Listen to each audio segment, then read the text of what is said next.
January 12, 1944, Novgorod Oblast, northwestern USSR. 2013, visibility, less than 300 meters. The blizzard had not relented for 17 hours. Sheets of ice raked sideways across the forests of birch and pine that marked the front line near Novgorod, and anything that dared the open sky was at the mercy of wind shear, zero visibility, and temperatures that shattered steel as easily as glass. Above that frozen wilderness, at 3,000 meters and descending fast, a battered Yakovlev Yak-1 limped eastward, one gear jammed, ailerons nearly locked with ice, canopy half frozen from within. Its engine coughed black smoke into a sky that barely distinguished itself from the snowfields below. Inside the cockpit, Lieutenant Mikhail Sidorov gritted his teeth through a mouthful of blood. He had taken flak over a German supply convoy near Staraya Russa. The mission was simple. 3 fighters in a shallow escort arc, watch for Luftwaffe shadows, return before the weather turned. But they had all underestimated the storm's reach, and Sidorov had underestimated the elevation of a lone 20mm gun hiding between pine trunks. The shell didn't hit the fuselage directly. It had shredded through his left flap, sending fragments into the coolant system. In 5 minutes, the Yak would become a sled. In 10, a coffin. Sidorov's gloved hands fought the stick with jerking motions, the wind shrieking through broken sealant near the canopy frame. His oxygen mask was already off, the altitude too low to matter, the cold too high to care. Each breath scorched his lungs with icy vapor, and every 10 seconds he looked down, not at instruments which had iced over 2 minutes ago, but at the trees. The Soviets called this region the snow line. Germans had another word, Die Weiße Hölle, the White Hell. Since the winter of 41, the Wehrmacht had tried and failed to hold the forests beyond Novgorod. But now, in the 4th winter of this brutal war, only partisan bands and scattered forward Soviet recon units remained south of Lake Ilmen, and even they kept their heads down when the wind howled. There was no runway, no radio contact, no rescue signal. The Yak-1's fuel gauge read less than 10 liters. And Sidorov, 22 years old, with a fractured rib and half-frozen leg, was preparing to do something that had never been attempted, to land a single-engine fighter on an unmarked forest road in a whiteout, using only intuition, gravity, and a trick he'd never dared speak aloud. To understand what happened next, and how it would be remembered decades later as the ghost landing by pilots on both sides of the front, we must look not at the sky, but 2 years earlier, to the dirt-swept barracks of a flight mechanics school outside of Kuibyshev. In April 1942, Sidorov had not yet flown a single sortie. He had barely touched the controls of a Yak. What he had, however, was a strange talent for spatial intuition. Instructors had noticed it during training, his uncanny ability to predict aircraft movement, based solely on terrain and airflow. On one occasion, during a theoretical class on stall patterns, Sidorov had raised his hand and said, "If you invert the roll too early, you can use the crosswind from the tree line to reset your glide path." The instructor, an ex-Polikarpov pilot who'd lost 3 toes in Finland, scoffed, "You'll use gravity, not the tree line, when you're falling out of the sky." But Sidorov's hunches weren't guesses. He had grown up near Chelyabinsk, where winter winds carved valleys in the snowdrifts like fingers. As a boy, he'd built sleds and flown them off quarry ridges, measuring angles by feel. His father, a railway mechanic, once said, "That boy can hear the wind change pitch like other men hear music." He wasn't wrong. By the winter of 1943, Sidorov had 29 confirmed sorties, 5 air kills, and had survived a near stall at 500 meters over Smolensk after diving too deep into a Stuka formation. What saved him, again, was instinct. Instead of pulling up, he inverted the roll and used the airfoil's failing lift to pivot sideways, a suicidal move by textbook standards. But it worked. The Yak recovered. The maneuver would later become known in unofficial training circles as Sidorov's wager. And now, above the blizzard-ravaged forests of Novgorod, that wager was all he had left. At 700 meters, Sidorov saw a flicker. Not a light, not a signal, just a break in the snow pattern, a faint, dark line that cut across the trees below, maybe 200 meters long, maybe more. It was impossible to tell. could have been a frozen creek or a section of forest road abandoned since the German retreat last autumn. Either way, it was the only open space for kilometers. He banked hard. The yak groaned in protest. Ice cracked along the left wing route. The altimeter, frozen, didn't matter anymore. Sidorov's eyes were fixed on the pattern of the wind. The snow was whipping diagonally near the clearing. That meant crosswind, north-northeast. He had to land perpendicular to that or use it, but the clearing was too short, far too short. Unless... He throttled back. Then, in an act that later made Soviet Air Command question his sanity, he rolled the Yak-1 onto its side at 90 degrees, entering a knife-edge dive, not to crash, but to align the wing surfaces with the horizontal flow of the wind. The idea was insane. Use the lift differential caused by asymmetric wing drag to create a sideways braking force, essentially sliding into the clearing with minimal forward speed, using the lower wing as an air brake and the crosswind to pivot the fuselage into line before impact. There was no precedent for this maneuver. It wasn't in the manuals. No Soviet pilot had ever attempted it, at least not, and lived. At 120 meters altitude, the Yak's left gear unlocked violently from the fuselage, released by the torque. At 80 meters, the engine seized, a high-pitched shriek followed by silence. At 50 meters, Sidorov's world went white. What followed, according to the only eyewitness, a partisan runner hiding in a timber shack 200 meters away, looked like a crash, but it wasn't. The Yak didn't fall. It slid into the clearing, tail forward, nose tilted slightly skyward, one wing striking a pine branch and rotating the plane clockwise like a leaf on ice. Snow exploded outward, trees bent under the blast of displaced air. And then, silence. When the partisan reached the wreck, Sidorov was still inside, conscious, breathing, bleeding.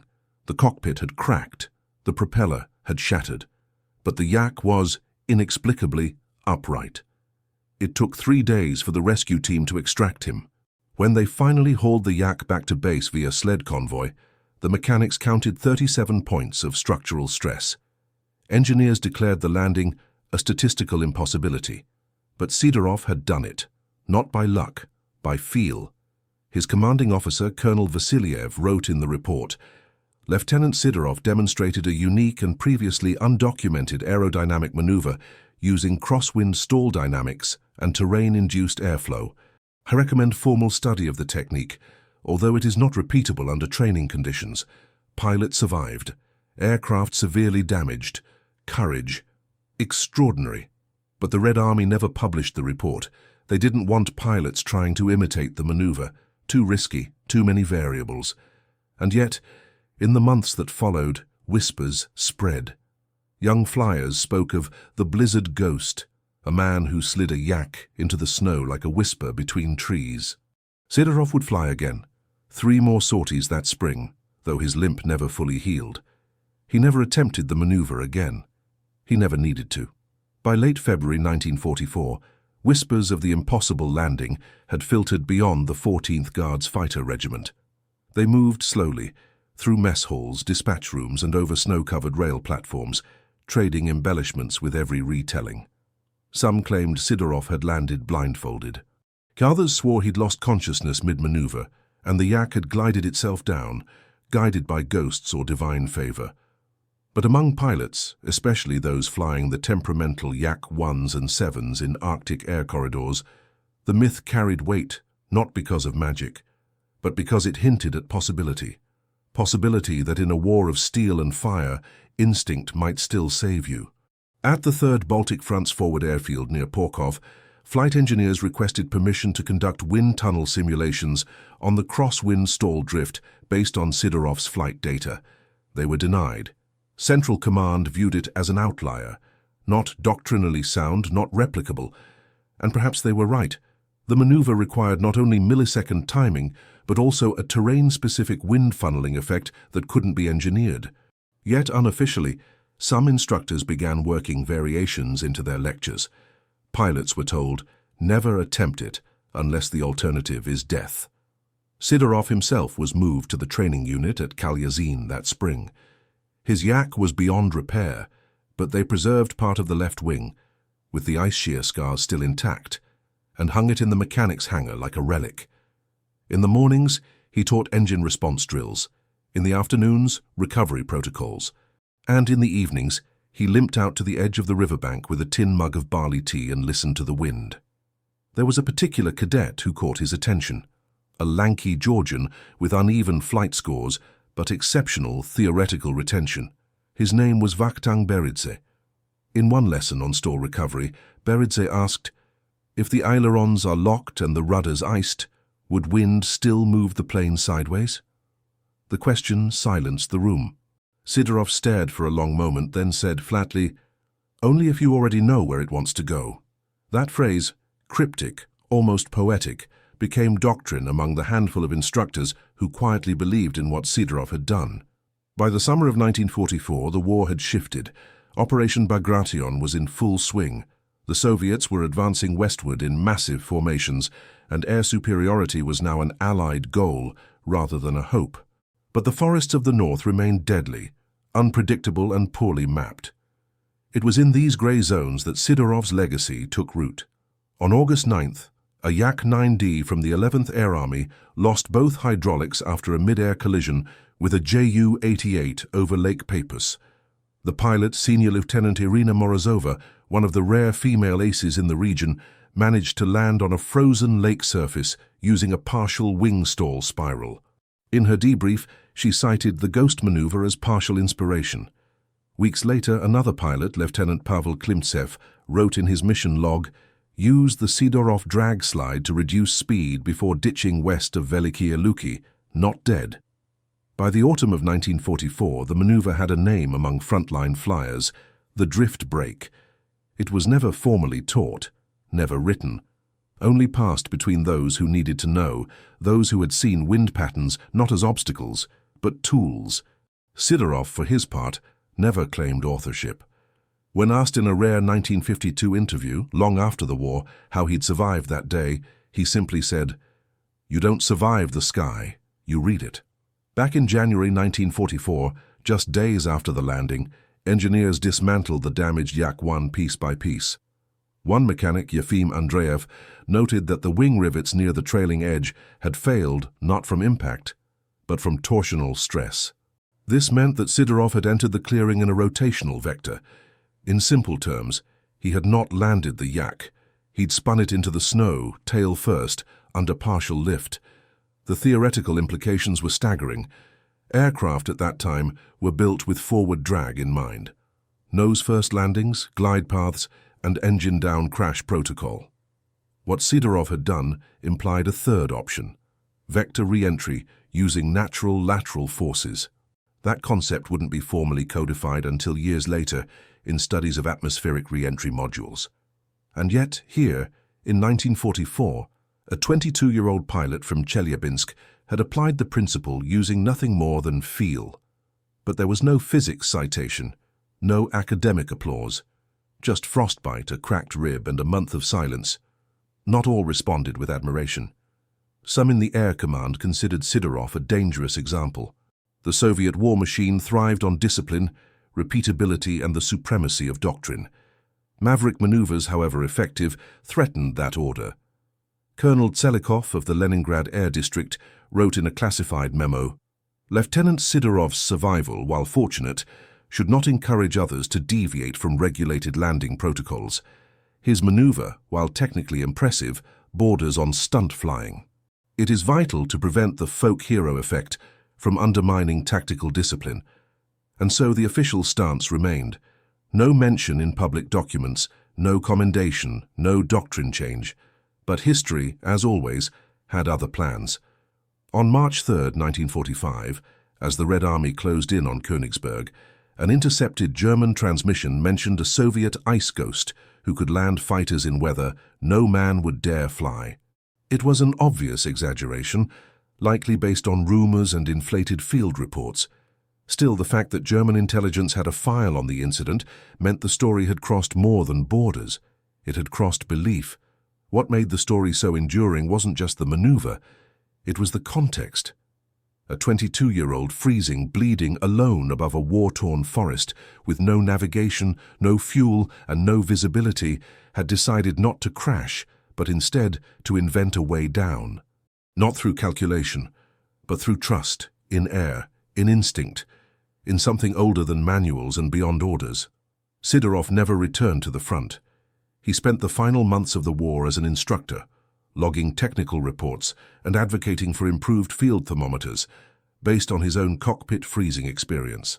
After 1946, he moved to Gorky, working in aviation design bureaus, where he helped test early airflow models for jet intakes. Ironically, the principles he tested in wind tunnels echoed the same lateral flow mechanics he'd once used to slide a dying yak into the snow. He never married. He never spoke of the landing in public. But every winter, until his death in 1983, he would take a solitary walk through the forests outside Gorky, watching how the snow shifted along the tree lines, where the wind caught and where it fell still. To others, he was just a quiet engineer, limping slightly, always facing the breeze. By the early 1960s, the Soviet Union was no longer the desperate wartime state it had been 2 decades earlier. It was a superpower, sending satellites into orbit and constructing aircraft that dwarfed the tiny Yak-1s of the past. But even in that age of turbine thunder and chrome-winged Tupolevs, there remained hidden in the margins of training manuals and whispered between test pilots the myth of the Blizzard landing. At the Zhukovsky Flight Research Institute, just outside Moscow, a new generation of engineers began compiling data on edge-case atmospheric flight conditions. One of these teams, led by an aerodynamicist named Alexander Ponomaryov, was tasked with analyzing aircraft behavior in loss of power, loss of visibility scenarios, the exact conditions under which Sidorov had survived. Ponomaryov had served briefly as a radar technician at an Arctic station during the final year of the war. He remembered the story well, not the classified version but the soldier's version. Over tea on the 4th night of a whiteout, someone had said, "You know there's a pilot who turned the wind sideways and landed a dead bird on ice. They say his machine never even bounced. He didn't believe it at the time." But 2 decades later, when reviewing archived incident reports, Ponomaryov came across a log with a redacted name and an entry that read, "Pilot survived loss of engine, loss of visibility, full ice. Aircraft entered crosswind stall configuration and landed with 0 forward roll. Unknown rotational dynamic. No fatalities. Recovery required 3 days." He cross-referenced the date, January 12, 1944. He found the name Sidorov, M., and he began digging. What Ponomaryov discovered, tucked in depot records, partial crash assessments, and field repair logs, was a mosaic of impossibility. The damage pattern on the Yak indicated a 3-point snow contact without compression fracture, meaning the aircraft had arrested forward motion within 4 to 5 meters of touchdown. No propeller gouge, no undercarriage tear. The force had been absorbed laterally, like a drifted car correcting on ice. He ran simulations using analog models. The results were borderline heretical. According to the math, Sidorov had performed a vector entry using passive stall torque, converting crosswind into lift reduction, rotating the fuselage as a brake, and grounding the aircraft tail first, a maneuver similar in concept to atmospheric re-entry attitude control. And he'd done it with 1 good wing, no engine, and ice on every surface. There was no formal recognition for what Ponomaryov discovered, but among the test pilots and design teams, it became known as the Sidorov principle. The idea that wind, when treated not as resistance but as medium, could be engaged, absorbed, and redirected. In 1965, this principle would quietly influence the development of cold-weather emergency landing protocols in Soviet short takeoff and landing (STL) aircraft.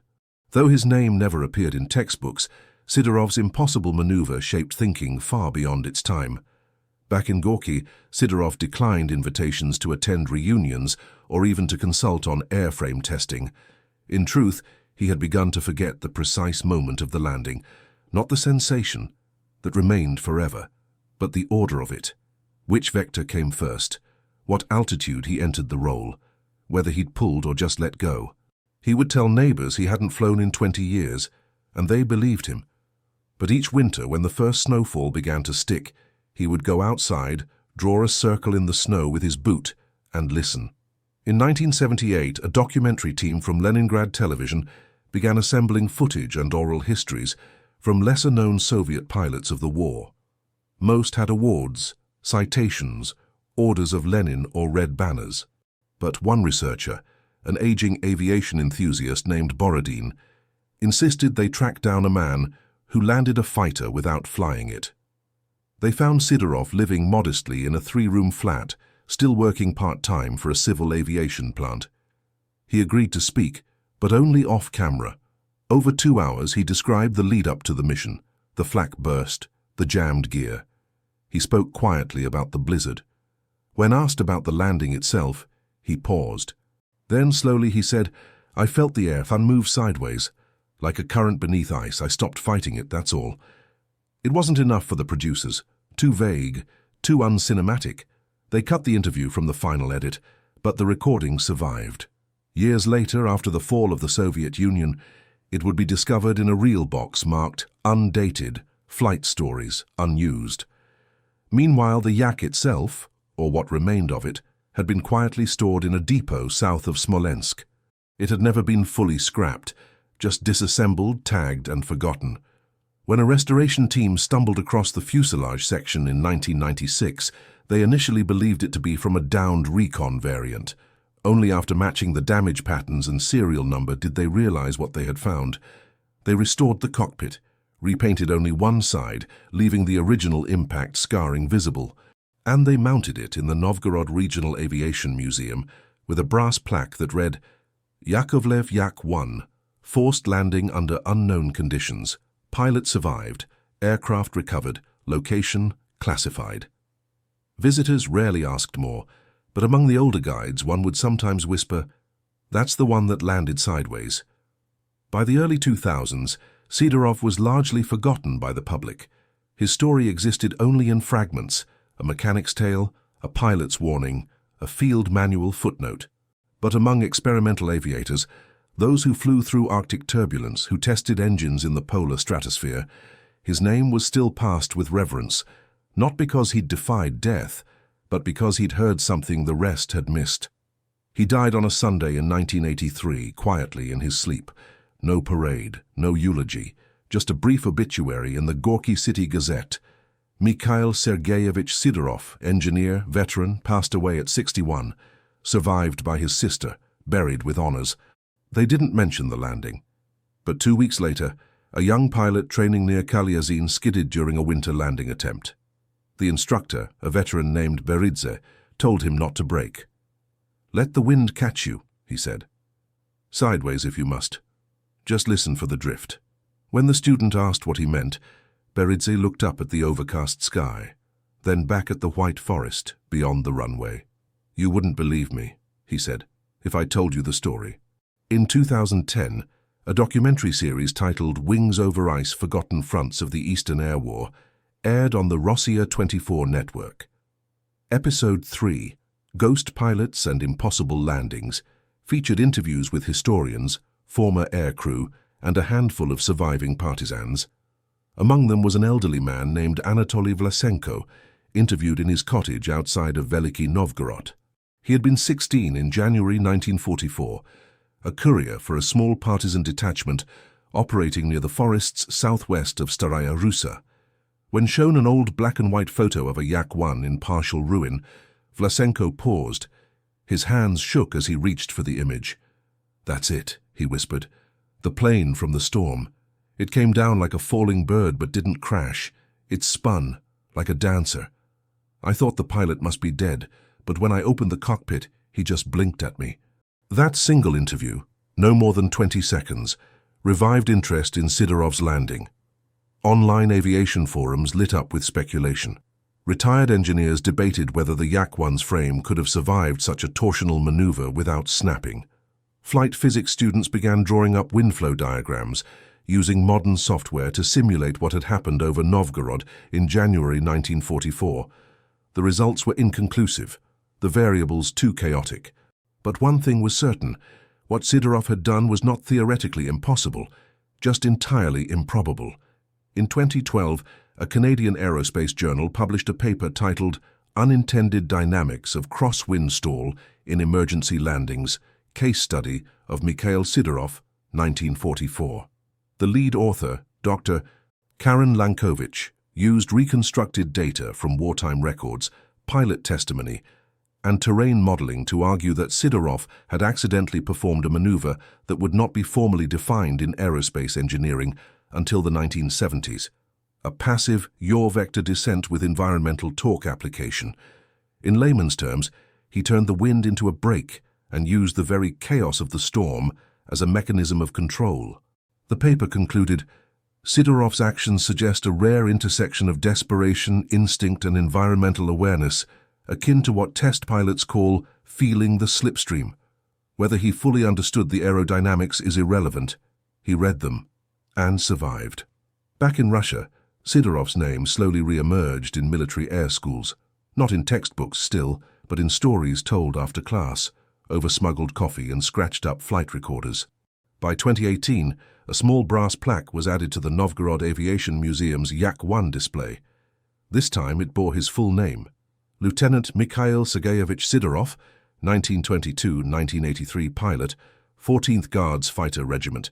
On January 12, 1944, during a Category 5 blizzard and with a disabled aircraft, Lieutenant Sidorov successfully executed an emergency landing under total systems failure, preserving both life and machine. His actions remain unmatched in the known history of single-engine flight. You don't survive the sky, you read it. No ceremony was held, no medals were issued retroactively. But for the young cadets who saw that plaque, the myth became something tangible. Not a legend, but a fact, silent and snow-covered, like the forest roads of Novgorod. To those who flew fighters in the Second World War, death came from every angle: flak, fire, stall, frost. Most trained for battle. Few trained for the sudden failure of all things. That was Sidorov's battlefield. Not the air-to-air dogfight, not the escort run, but the moment between control and collapse, where most would accept crash or ejection. He saw a third choice. He didn't try to beat the storm, he listened to it. Today, among Arctic pilots flying research routes over the Kara Sea, there's a phrase used in simulator training: Sidorov conditions. No engine, no altitude, no visibility, and one last chance. It's shorthand for the worst possible scenario, and a reminder that someone once didn't panic, and in a glass case, in a silent room in Novgorod, the wingtip of a Yak-1 hangs suspended under cold white light.